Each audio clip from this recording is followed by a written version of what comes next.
러시아의 문호인 톨스토이의 책 가운데 세 가지의 의문이라는 책이 있는데요. 이 책에 이런 이야기가 나옵니다. 한 임금이 세 가지의 고민을 갖게 되었습니다. 하나는 인생에서 가장 중요한 시기가 언제일까? 또 하나는 인생에 있어서 가장 중요한 사람은 누구일까? 그리고 마지막으로 인생에 있어서 가장 중요한 일은 무엇일까? 이 고민에 빠졌습니다. 그래서 답을 얻지 못했는데요. 그 답을 얻고자 산속에서 돌을 닦고 있는 이 지혜자를 찾아갔다고 합니다. 지혜자에게 이 물음을 했는데요. 답변은 하지 않고 자기 밭일을 이렇게 하더래요. 그래서 거기 옆에 서가지고 기다리고 있었는데 그때 한 청년이 뛰어 들어와 가지고 왕 앞에 이렇게 칼을 맞고 쓰러진 거예요. 알고 보니까 이 청년이 왕에게 원한을 품고 있다가 왕을 죽이려다가 경호원들의 이렇게 칼을 맞아서 쓰러지게 된 거죠. 왕은 급히 이 청년을 이렇게 안아가지고 치료를 명했어요. 그래서 이 청년이 목숨을 구하게 되었다고 합니다. 이 원한을 가졌던 이 청년이 마음이 녹아져서 이 왕에 대한 그런 충성스러운 마음을 갖게 되었고, 그래서 그 마음을 회복했다는 거예요. 그때 이 지혜자가 입을 열어서 이렇게 이야기했답니다. 가장 중요한 시기는 바로 지금이고, 가장 중요한 사람은 지금 당신이 안고 있는 그 사람이고, 또 가장 중요한 일은 바로 그 사람을 정성껏 사랑으로 돌보는 일이야말로 가장 중요한 일입니다 라고 말했다고 합니다. 여러분, 우리의 삶 가운데도 마찬가지죠. 지금이 가장 중요한 시기, 우리가 은혜 받을 가장 중요한 시기이고요. 또 우리가 예수 그리스도를 통해서 은혜를 누리고자 그 주님 앞에 우리가 나아가야 되고요. 그리고 그 은혜로 충만했을 때 우리가 비로소 이 땅 가운데서 무슨 일을 해도 승리하게 될 줄로 믿습니다. 오늘 말씀은 바울이 자신의 사역에서 가장 중요하게 여겼던 은혜에 대한 간증을 하고 있습니다. 자신의 삶 가운데 많은 고난이 있었지만 그것을 능히 이기고 승리할 수 있었던 동력이 바로 이 은혜였다라고 이야기하고 있어요. 우리가 동물과 다른 것은요, 하나님의 은혜를 누리고요, 하나님께 감사하며 살 수 있다는 것이 얼마나 큰 은혜인지 모릅니다. 이 카리스라는 헬라어로 은혜라는 말인데, 이게 원래 의미는 법적인 그러한 정한 것 이상의 베푸는 호의와 친절이다라고 이야기하고 있습니다. 그러니까 법 안에서만 베풀면은 융통성이 없고 답답하고 딱딱할 수 있습니다. 그러나 이것을 벗어나서 우리가 함께 할 때 거기에는 하나님의 그 은혜와 사랑을 더 풍성하게 누리게 된다는 거예요. 그래서 법보다도 더 아름다운 것은 은혜이고요. 그것은 바로 사랑에서 나온다라고 이야기합니다. 이 은혜는 바로 친절함이고 따뜻함이라고 이야기하고 있습니다. 우리가 이처럼 믿음 생활하고 신앙 생활할 때 항상 이 은혜가 공급돼야만이 우리의 삶 가운데 놀라운 축복된 삶을 누리게 되는 것입니다. 그래서 하나님이 주시는 은혜로 말미암아 항상 우리가 믿음 안에서 자라고 더 성숙해지고 또 하나님 주신 일들을 온전히 감당하게 될 줄로 믿습니다. 그러므로 우리가 어떻게 하면 이 은혜로 충만할 수 있을 것인지 오늘 또 주시는 말씀을 통해 주님의 음성을 듣고 그렇게 순종함으로 은혜로 충만하여 승리하는 저와 여러분 되시기를 주님의 이름으로 축복합니다. 먼저 우리 2절 말씀을 같이 읽겠습니다. 시작.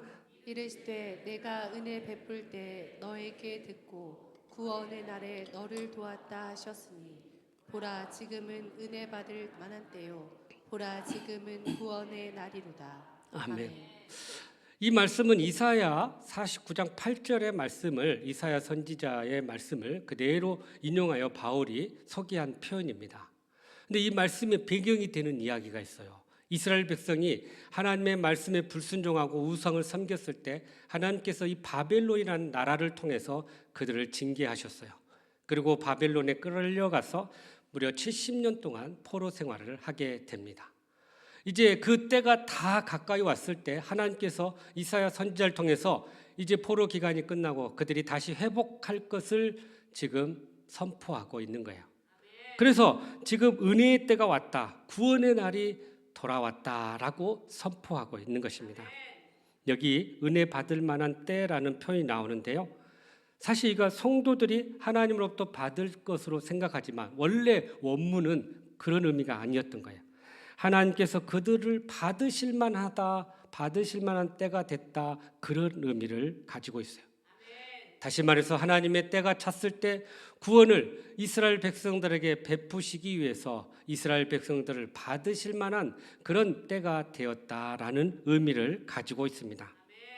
바울은 지금 예수 그리스도의 이 복음이 하나님과 인간 관계 안에서 화목하게 되었고, 그래서 그 복음이 우리에게 선포되었을 때 우리는 그 복음 안에서 기쁨과 또 감사를 경험하게 된다는 것을 선포하고 있는 것입니다. 역사의 주관자이시고 복의 근원 되신 하나님께서 베푸시는 그 구원의 은혜를 이제 받아야 할 것임을 말씀하고 있는 것이죠. 그래서 시편 102편 13절에 이렇게 말씀하신대요. 보세요. 시작. 주께서 일어나사 시온을 긍휼히 여기시리니 지금은 그에게 은혜를 베푸실 때라. 정한 기한이 다가옴이니이다. 아멘. 지금은 그에게 은혜를 베푸실 때라고 주께서 말씀하고 계십니다. 여러분, 지금 우리가 은혜 받을 때라는 거예요. 이 지금은 그러면 구체적으로 언제를 이야기할까요? 성경 안에서 이사야 선지자에게 줬던 말씀은 바벨론 포로에서 이제 그들이 다시 회복될 그때를 지금으로 이야기하고 있고요. 또 바울이 이 말씀을 받았을 때 그 지금은 예수님의 복음의 역사로 또 구속의 역사로 이제 모든 사람들이 다 죄 가운데서 회복되어서 주님 앞에 나올 수 있는 그 은혜를 누리게 됐다. 그래서 지금 주님 앞에 나와 이 은혜를 누리라라고 하는 지금이 그때였던 거죠. 오늘 우리가 받은 이 말씀은 오늘날 우리에게 적용한다면 지금은 우리가 일상에 살면서 많은 어려움과 고난 가운데 있을 때 하나님이 우리와 함께 하심으로 우리를 구속하고 우리를 도우시를 바로 지금이 이 때라는 것을 말씀해 주고 있습니다. 여러분, 우리의 믿음의 삶이라는 것을 가만히 보면 참으로 굴곡진 삶이 아닐 수가 없어요. 믿음이 좋을 때 신앙이 올라가기도 하지만 때때로 우리가 믿음이 약해져서 넘어질 때도 있다는 거야. 우리가 은혜로 충만하게 되면 기도의 역사도 일어나고 말씀의 능력도 일어나고 또 기적의 놀라운 응답도 일어나게 됩니다. 그래서 세상의 어떤 상황 속에서 능히 이겨내고 승리하는 삶을 살게 되는 것이죠. 그러나 시련과 고난이 오고 믿음이 약해지고 흔들릴 때 우리는 받았던 은혜를 잊어버리게 되고 원망과 불평의 삶에 빠질 때도 있다는 것입니다. 그래서 우리는 하루하루 순간순간마다 이 주님의 은혜를 잊지 않고 주님의 은혜를 우리가 공급받을 때 우리는 능히 승리하며 살아가게 될 줄로 믿습니다. 단테의 신곡이라는 책에 보면요, 지옥편이 있습니다. 이 지옥 문 앞에 큰 현판이 있는데 그 현판에 이런 글이 쓰였다고 합니다. 지금부터는 어떠한 희망도 버리라. 지금부터는 어떠한 희망도 버리라. 다시 말해서 지옥이라는 곳은 그 어떤 희망도 없는 그런 곳임을 이야기하고 있습니다. 그런데 여러분, 은혜는 어떻습니까? 은혜가 임하면 우리는 모든 것이 회복됩니다. 모든 것이 새롭게 됩니다. 그래서 우리는 소망을 갖고 다시 믿음으로 일어나게 되는 것입니다. 그래서 은혜 받은 자의 삶이 어떤 삶인지를 구체적으로 3절에서 이야기하는데요. 여러분, 3절을 한번 다시 보십시오. 여기 보니까 비방하지 않고 아무에게도 거리끼지 않는다라고 이야기하고 있어요. 여기 이 거리낌이라는 말은요, 거슬려 부딪히거나 넘어지지 않는다, 그런 표현이에요. 그러니까 우리가 은혜를 입고 또 은혜로 충만하게 되면 다른 사람들에게 비방받을 일도 없고 또 다른 사람에게 거리낌이 되지 않는 그런 삶을 산다는 것입니다. 여러분, 우리가 은혜를 받고 살아가게 되면요, 하나님과 우리 자신과의 관계가 회복될 뿐만 아니라 다른 사람과의 관계도 회복되는 그런 삶을 살게 된다는 거예요. 그래서 우리가 정말 주의해야 될 것은 믿음의 삶을 살면서 우리가 다른 사람의 걸림돌이 되거나 또 거리낌이 되어서는 안 된다는 사실입니다. 지킬 앤 하이드 또 보물섬의 저자였던 로버트 스티븐슨이 가끔씩 이렇게 작품을 쓰기 위해서 여행을 했다고 합니다. 그런데 여행지 갈 때마다 꼭 저녁에 예배를 드리고 아침에 시작할 때 또 예배를 드리면서 그렇게 경건한 삶을 살았다고 합니다. 그런데 어느 날 이렇게 하루를 마치고 예배를 드리면서 이 스티븐슨이 막 통곡하며 울더래요. 그래서 그의 아내가 여보 왜 그래요? 그래 물어봤더니 낮에 한 행상하고 이렇게 지나가다가 부딪혔는데 그때 자기가 그 사람한테 너무 함부로 행한 것이 떠올라서 너무나 부끄러워서 울게 됐다라는 고백을 했다는 거예요. 그러니까 그에게 그렇게 좋지 않은 행동을 했던 것이 떠올랐던 거예요. 여러분 우리가 살면서 부지 중에 다른 사람에게 이렇게 어려움을 주고 고난을 주고 고통을 줄 수 있다는 거예요. 그런데 믿음의 삶은 또 은혜의 삶은 이러한 사람들에게 거리낌이 되는 삶이 아니라는 거죠. 걸림돌이 되어서는 결코 안 된다는 것입니다. 그러면 은혜를 바르게 받고 살아가는 사람은 어떤 삶일까요?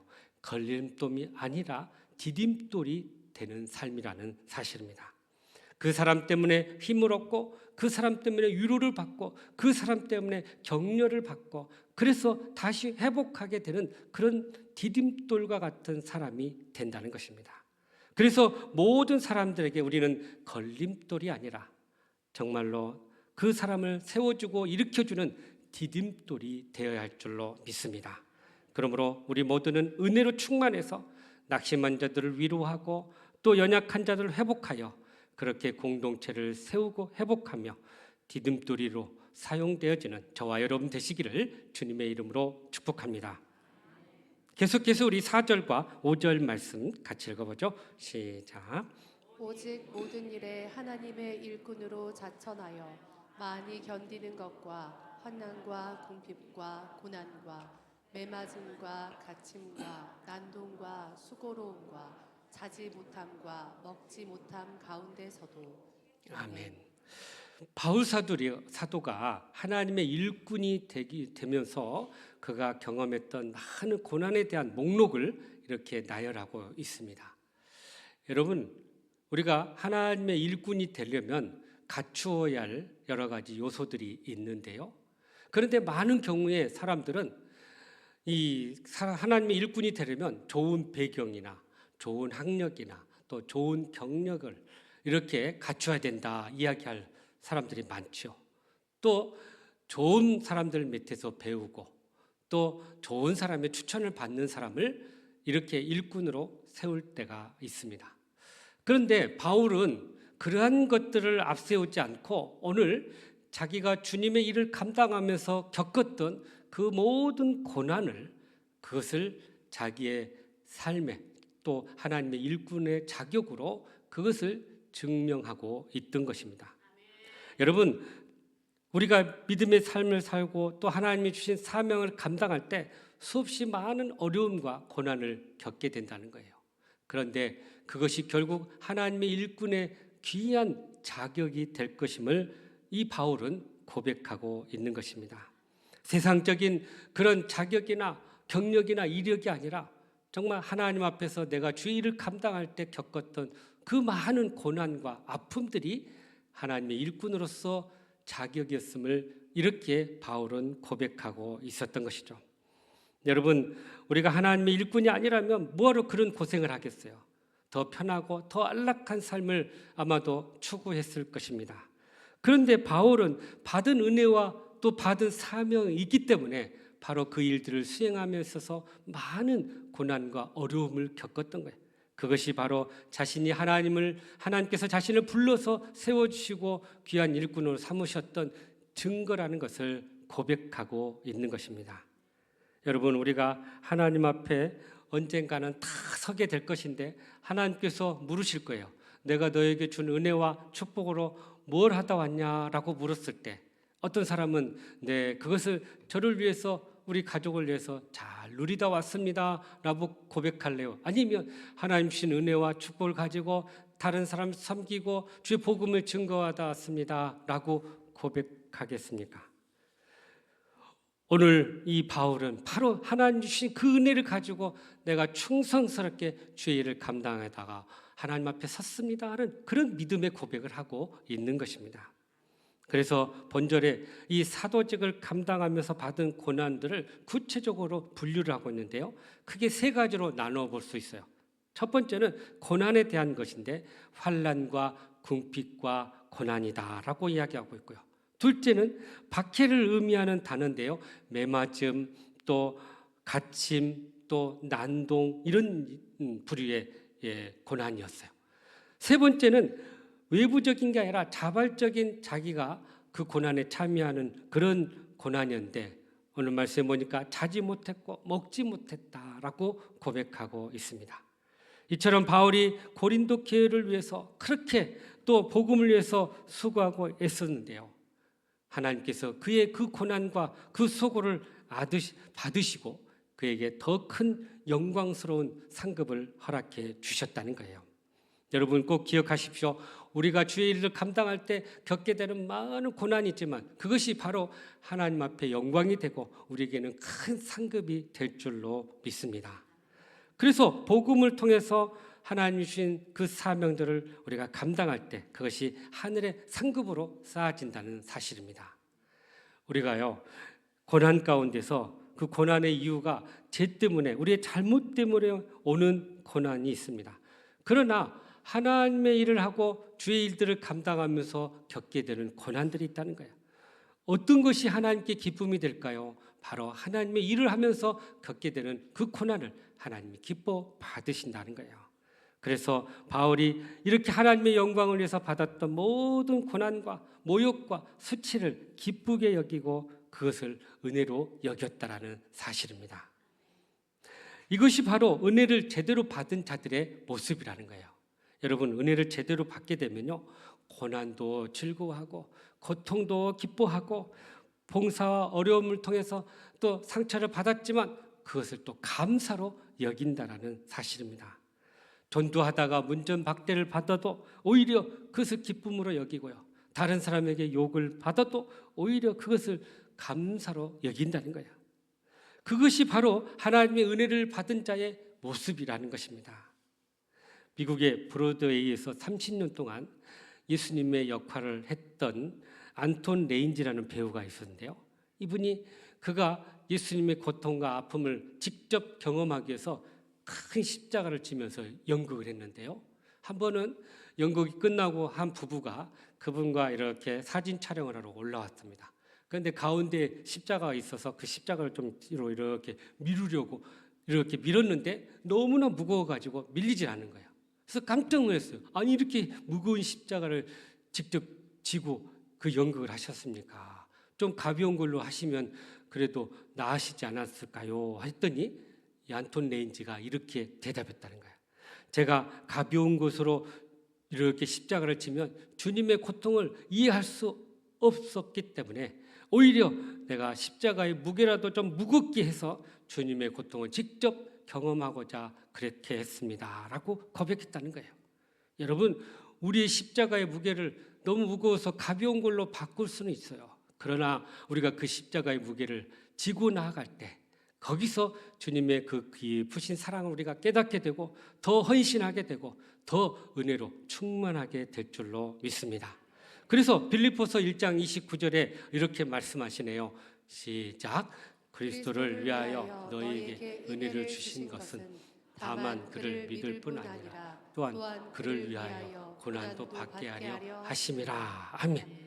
그러니까 우리를 부르신 것은 믿을 뿐만 아니라 고난도 함께 받기 위함이라고 말씀하고 있어요. 여러분 은혜를 받았습니까? 그렇다면 주님의 고난에 동참하시기 바랍니다. 그 고난에 함께 할 때 주님이 우리와 함께 하시고 또 우리에게 큰 상급을 예비해 주실 줄로 믿습니다. 그러므로 우리가 은혜를 받았다면 이 고난에 참여함으로 장차 누릴 영광과 상급을 바라보며 더욱더 주님을 온전히 따르는 저와 여러분 되시기를 주님의 이름으로 축복합니다. 마지막으로 우리 8절에서 9절까지의 말씀이네요. 시작. 그러했으며 악한 이름과 아름다운 이름으로 그러했느니라. 우리는 속이는 자 같으나 참되고 무명한 자 같으나 유명한 자요 죽은 자 같으나 보라 우리가 살아 있고 징계를 받는 자 같으나 죽임을 당하지 아니하고 근심하는 자 같으나 항상 기뻐하고 가난한 자 같으나 많은 사람을 부요하게 하고 아무것도 없는 자 같으나 모든 것을 가진 자로다. 아멘.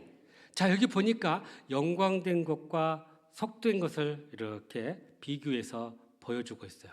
그런데 여기 속이는 자, 죽은 자, 무명한 자, 근심한 자, 가난한 자, 아무것도 없는 자로 보는 사람이 누구일까요? 누가 그렇게 본다는 거예요? 믿지 않는 사람이 바울을 보고 그렇게 생각했다는 거예요. 그러니까 바울의 삶은 믿지 않는 사람들의 눈에 보면 참 형편없는 사람, 불행한 사람, 참 안타까운 사람으로 보여졌던 거죠. 여러분, 예수 믿는 성도들의 눈에는요, 바울의 모습이 어떻게 보일까요?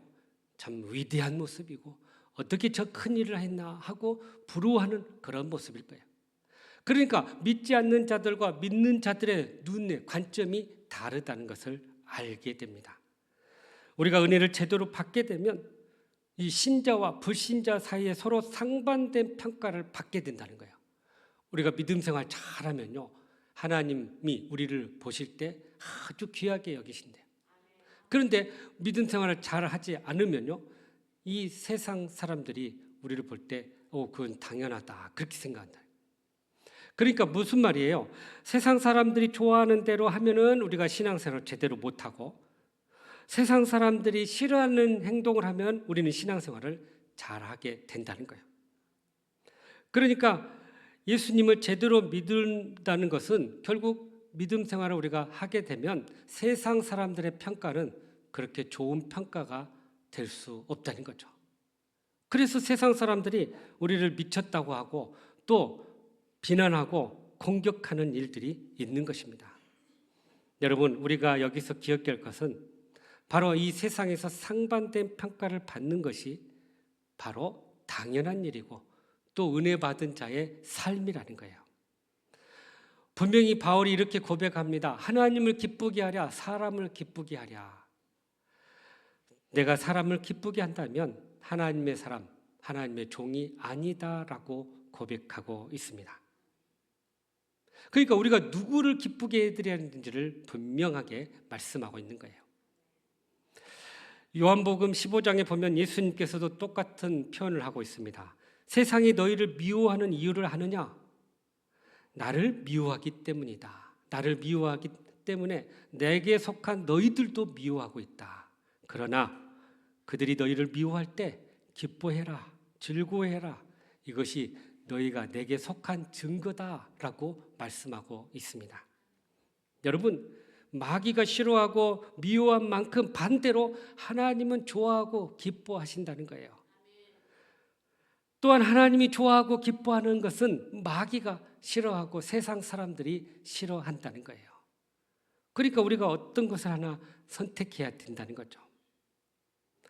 그런데 여러분, 세상에서나 교회 안에서나 이러한 반대와 저항이 있다 할지라도 우리가 하나님의 일꾼으로 사는 것을 포기해서는 결코 안 된다는 것이죠. 거기에는 하나님의 엄청난 축복이 예비되어 있기 때문이에요. 그래서 예수님께서도 그 부활의 영광을 얻기 위해서 십자가의 고난을 묵묵히 감당하셨던 것입니다. 수치와 부끄러움과 모욕과 멸시를 참으시고 그 온갖 비난을 받으셨던 거죠. 그랬을 때 주님은 영광스러운 그 부활의 그 기쁨을 우리들에게 나누어 주신 것입니다. 여러분, 우리 앞에 있는 여러 가지 고난과 어려움이 있다 할지라도 우리는 주님을 생각하고 그 길을 묵묵히 걸어야 할 줄로 믿습니다. 세상에서 이러한 대우를 받는다 할지라도 우리가 져야 할 십자가를 지고 우리 자신을 부인하며 나아갈 때 우리는 능히 승리하는 삶을 살아가게 될 줄로 믿습니다. 어느 목회자가 이렇게 고백했답니다. 교회가 잘 될 때는 내가 잘한 것 같았습니다. 그러나 힘들어질 때 깨달았습니다. 내가 지금까지 버텨온 것은 모든 것이 하나님의 은혜였습니다. 사람에게 상처받고 마음이 무너지고 흔들릴 때 떠나지 않고 기도할 수 있었던 힘은 열정도 아니고 또 사명감도 아니었습니다. 오늘 내가 여기 서 있는 이유는 은혜의 힘입니다라고 고백했다는 거예요. 여러분, 복음 선거 중에 은혜의 힘입니다라는 제목의 찬양이 있어요. 김석균 찬양 사역자가 작사한 곡인데요. 같이 한번 마음으로 한번 읽어보십시다. 내가 고난 중에도 찬송할 수 있음은 은혜의 힘입니다. 내가 슬퍼했어도 감사할 수 있음은 은혜의 힘입니다. 내가 대적하는 자 사랑할 수 있음은 은혜의 힘입니다. 내게 고통 주는 자 들어줄 수 있음은 은혜의 힘입니다. 내가 가진 것 없어도 행복할 수 있음은 은혜의 힘입니다. 낙고천한 나에게 주의 능력 있음은 은혜의 힘입니다. 값진 옥합을 깨뜨려 헌신할 수 있음은 은혜의 힘입니다. 나의 생명 다하여 사명 감당한 것도 은혜의 힘입니다. 주님의 은혜가 내 안에 들어오면 나는 날마다 기뻐집니다. 은혜 위에 은혜가 더해질수록 오직 주님만 바라봅니다. 주님의 은혜가 내 안에 들어오면 모든 염려가 사라집니다. 은혜 위에 은혜가 더하여질수록 견디고 이길 힘이 생깁니다. 아멘. 우리 한번 우리의 신앙을 담아서, 우리의 믿음을 담아서 그렇게 한번 고백합시다. 다시 한번 부르세요. 내가 고난 중에도 찬송할 수 있음은 은혜의 힘입니다. 내가 실패했어도 감사할 수 있음은 은혜의 힘입니다. 나를 대적하는 자 사랑할 수 있음은 은혜의 힘입니다. 내게 고통 주는 자 품어줄 수 있음이 은혜의 힘입니다. 주님의 은혜가 내 안에 들어오며 나는 날마다 기뻐집니다. 은혜 위에 은혜가 더하여질수록 오직 주님만 바라봅니다. 주님의 은혜가 내 안에 들어오면 모든 염려가 사라집니다. 은혜 위에 은혜가 더하여질수록 견디고 이길 힘이 생깁니다. 아멘. 우리 모두도 이 은혜의 힘으로 모든 고난과 어려움을 이겨내 승리하는 복된 삶이 되시기를 간절히 바랍니다. 그러므로 우리의 고난 가운데 영광의 상급이 있다는 것을 바라보고 모든 것을 은혜로 승리하는 저와 여러분 되시기를 간절히 바랍니다. 사랑하는 성도 여러분, 지금 여러분의 삶에 은혜로 충만하고 있습니까? 그 충만한 삶을 살기 위해서 오늘 주신 말씀처럼 먼저 은혜로 충만하여 생명을 살리고 또 공동체를 회복케 하게 귀하게 쓰임받을 수 있기를 간절히 바랍니다. 또한 은혜로 충만하여 고난에 참여하고 주님을 온전히 따를 수 있기를 간절히 바랍니다. 나아가서 고난 가운데 영광의 상급이 있음을 믿고 모든 것을 은혜로 승리하는 저와 여러분 되시기를 주님의 이름으로 축복합니다. 기도하겠습니다. 사랑과 은혜가 풍성하신 하나님, 참으로 우리의 삶에 많은 고난과 어려움들이 따를지라도 주님이 주신 은혜로 능히 승리하며 살아가는 저희들 되게 하여 주시옵소서. 오직 은혜의 힘으로 승리하는 저희들 되게 하여 주시옵소서. 예수님의 이름으로 기도하옵나이다. 아멘.